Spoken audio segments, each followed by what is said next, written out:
And then, but his body remained intact and unharmed. This state, when you reach this state, it is called the pure light surging through one's physical body, even surging through your physical body as well, not just in front of you, but it does surge through, not surge, surging, running through, and strongly. So they call it surging through, the light surging through your physical body. That's why worm or whatever, insect, whatever, bacteria cannot bear. They'll just be destroyed, gone. Maybe incinerated by that light. Yeah, when you just see the light in front of you, maybe it's different. But when in that second state, the light already infused your whole body, running through the whole body, then nothing can withstand it. Only the good things remain. Only the elation. That's why you feel good. Yeah? When you see the light like that, when you meditate, you see the light, you feel so blissful and light, as if you don't have any body anymore. Yes, because all the bad elements has been cleansed out. And you feel pure again like a child. Yeah. So you feel so good. Yeah. Even if you still can be able to walk after, you feel like you're walking on clouds. You have nothing. Yeah, you know that, huh? Some of you know that. Yeah, it's cool like that. It is a temporary state in the course of intense practice. Even then, mark it. It's just a temporary state of enlightenment. It's not like not enlightenment. It is enlightenment. It's just not yet. It's just the beginners. And you already cleanse yourself of all the attached karmic retribution from your body in the form of worm, insect, bacteria, whatever that attached to your body. And does not indicate sagehood. Yeah. If he does not think he has become a sage, then this will be a good state for him. Of course, you progress. Yeah? Good. If you don't think you are a saint. Insane, maybe. Yeah, because you will feel too happy. If people see you dancing happy, smiling all the time, all by yourself and singing Buddha's prayer, God's prayer, people will think, oh, this guy cuckoo, cuckoo. He talked to himself, he's happy, dancing all alone with no reason. Yeah? Maybe hugging other people and all that. Try not to, okay? This world, they are not used to with this kind of ecstatic state of mind and like unconditional, love. It's just too carefree. You might even take off your clothes, dancing alone, Possible. No, possible. It's nothing to laugh at. Because you couldn't care less, You just don't feel like you're taking off clothes or anything. It's just natural, okay? That you don't feel like being confined to anything anymore, yeah? It's just simple, just like that. You're like a kid. If you don't want to wear clothes, you just take it off. You think nothing. Only when we grow up that we become a little bit truly judgmental, yeah? And then wear this clothes, that clothes, and if you don't, then woe to you. The police will try to wear something on you. If you don't wear clothes, the police will wear something for you, right? Yeah, that's the problem with our world. But when a kid don't wear nothing, when a little kid don't wear, no police will come and put chain on him or her, right? Just when we grow up, what's the difference? When you are a kid, as a boy, maybe just smaller in everything size, but it's still, you don't wear clothes. So why is it when you grow bigger, you wear no clothes, and then you have problem? Huh? St. Francis, when he was still a monk, he's a monk. Sometimes he see people have no clothes outside, he just take off everything, give it to him, and then walk home like that. And all the monks go him, this is indecent, this is very bad boy, why you do this? He said, I didn't know it's a bad thing to do. It's just somebody has no clothes. Some poor people cold and have no clothes, so I give it to him. We monks supposed to give, no? So innocently, innocently. Yeah, because he was in such a state of mind that he don't think too much. That's why sometimes he lifted himself up. His body went up to the top of the church. Yeah, it's not because he wanted. Just sometimes he in that state of mind, okay? Also, maybe he has attained some of this power that he can levitate without even wanting. I told you in some other time, Sunday, I could do all that. Just I had to exchange it to be here. I exchange everything. Sit in front of you is just a normal human, very helpless. Yeah, maybe I have some wisdom. Power, everything you see is only from inside. Cannot show it to the world, what I have. Jesus, I guess, if he did not cure the dead, if he did not bring the dead back to life and cure the blind and heal the sick, all that, so obviously, probably he would have lived longer. These kind of things are the heavier interference with karma, okay? Physically, in the external world, you don't use this. Of course, the magician and all that, they do this, but they are different, okay? They will come back again, so nobody cares. The Maya don't run after them. But if a master who came down here already signed contract to relinquish everything and don't show his power in this world and do that, then he will have to pay. You have to pay. If you save one life, you have to pay with your life. It's like anyone else. Yeah, it's a very sad thing, but but everybody liked it that way at that time. Even his mother forced him to do the magic trick again, make water into wine. And Jesus did not want it. He even said, "Why, mother? Why did you force me to do this?" Mother wanted to show off. And maybe some people expect him to cure their sickness, yeah? Or some disciples just hoorah on because of my master, he can do all this. I show you. Bring the sick here. He'll do it. They just too enthusiastic, yeah? Just like beginner, you just want to tell the whole world your master is so great, can do this, can do that. But that's an inside thing. But if you lay hand on somebody and wake him up from the dead, that is a different thing.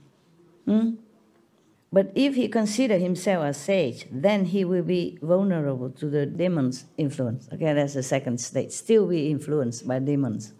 Only if your ego trick you, your ego will tell you that, okay, you are already a Buddha and stuff like that, then you'll be in trouble. Just watch yourself. Don't watch anybody else. Don't even worry about somebody come kill you or anything. Watch your ego. That's the worst enemy we could have. If people kill you, maybe you die, okay, fine. Then you come back again. You still have this enlightening power. And then you will connect with another master somehow, yeah? Because your stage already high. The master is easy to find. You will understand that you must find a master. And when you find one, you understand right away.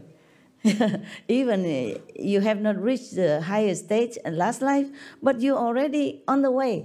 So if you meet another guy and you ask go into Melli, he tell you, you know it. Oh yeah, that's a place I want to go. Okay, and then you follow him.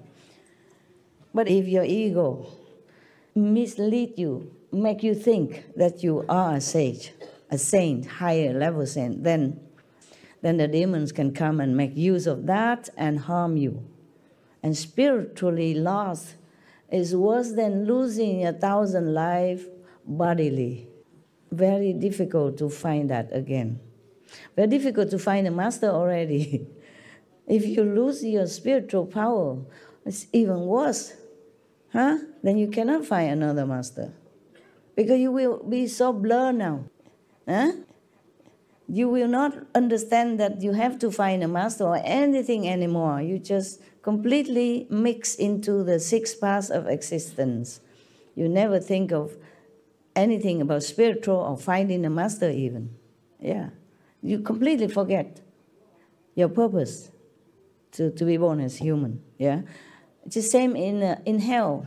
I told you I don't want you to go to hell. You will not remember. You don't know your master's name. You don't know anyone. that you can call upon to help. At that time, because you're doomed already, okay? Finished. Now, this is a third stage, okay? The Buddha described further. Further, as the person uses his mind to intently investigate inside and outside, his physical and spiritual souls, intellect, will, essence, and spirit will be able to interact with one another without affecting his body. Wow, this is another wondrous state.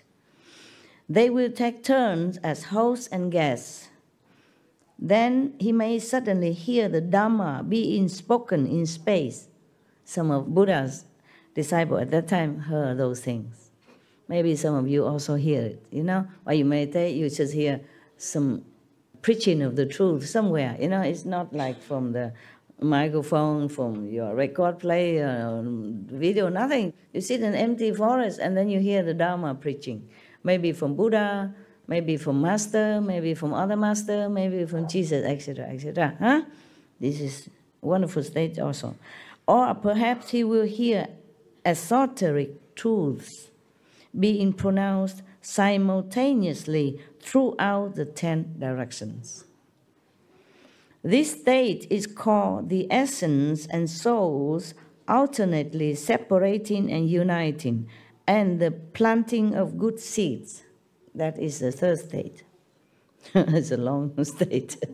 It is a temporary state and does not indicate sagehood. Sagehood not necessarily mean Buddhahood, okay? Maybe Bodhisattva, a stage lower, but still a saintly, a sage, yeah? Okay.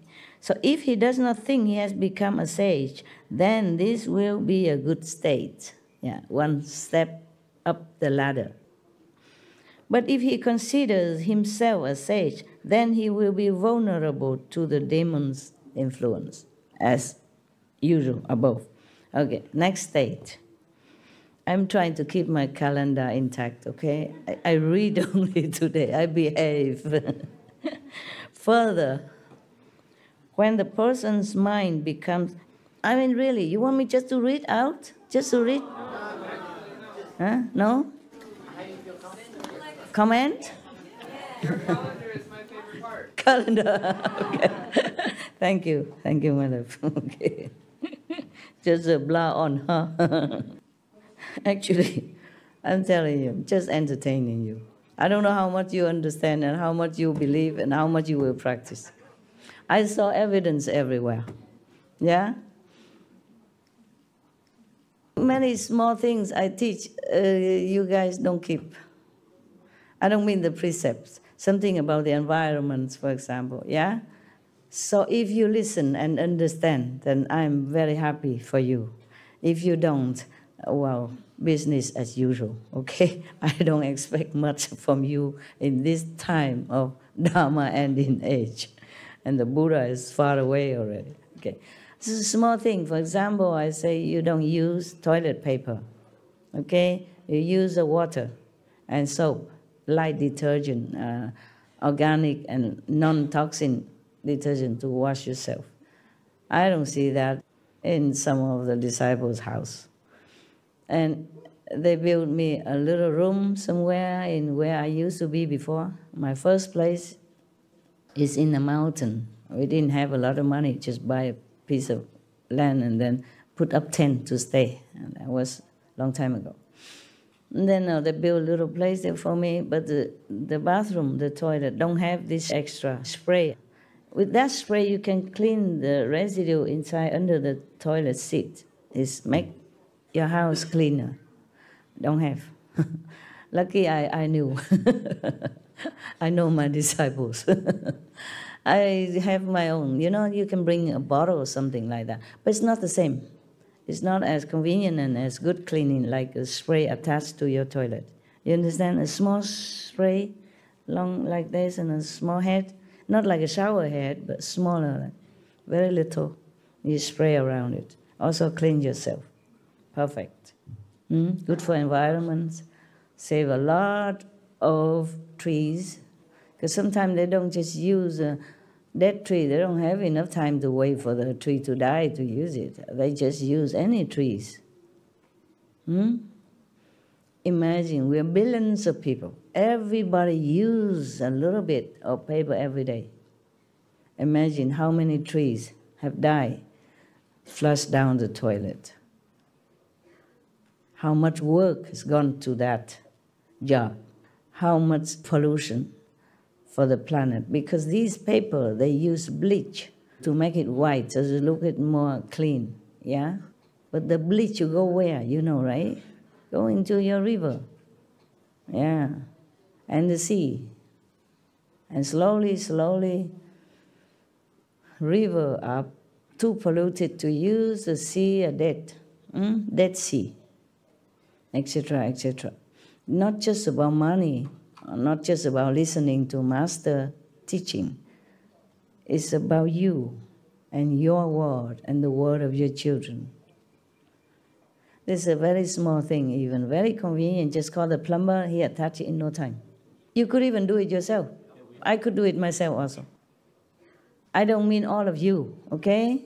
When I say you in general, okay? I know some of you did it. I know. I asked one of the doctor in Taiwan, he said, oh, we listen to what you said, Master. We don't use toilet paper anymore. But in my own home, my helpers want to use them. So I took all the toilet paper rolls away, I stuck it all in mine, and I say, you don't have any more. And now you use what I told you to use. And keep that there in case for anything. You can, or if you already bought it, you can use it for something, wipe the floor as a spill or something. I use it until it's done, or blow your nose, whatever, but later don't buy no more, yeah? And in my house right now, my so-called house, they still use this kitchen paper, towel. That is the worst case also. They're bleaching, no end. And it's very dirty. If you use it to wipe your utensil, your cooking utensil, or your bowls, that is very bad for you. Very bad. Only use it really when there's really urgent, nothing else, you no choice, okay? Otherwise, don't use it. I'd rather, clean it on my body, really. These kitchen rolls, white, like snow, look clean, but no, very dirty. So many chemicals go in there, and it's very bad for environment. Then I know, you see, not everybody listen to me. Even though it's good for them, good for environment. When you protect the environment, you have merit as well, not just protect your pocket. You protect the trees, you protect the earth. They're all grateful to you, they bless you. And you don't have the karma of killing tree, killing the environment, killing many bacteria that go in the process of making this bleaching white paper. I teach you what I do from my own experience, and I know what's good for you. I don't just tell you to do it, and I do differently. It's not true. It's not like that. I do exactly what I tell you.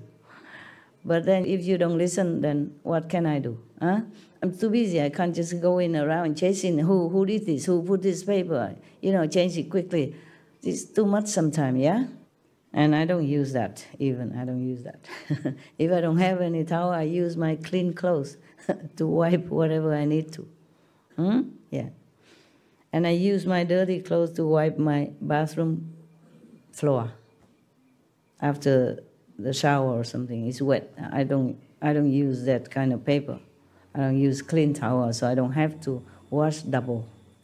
Because about my bathroom clean anyway, just water, or maybe a little soapy. So the clothes that I change, I use it to wipe.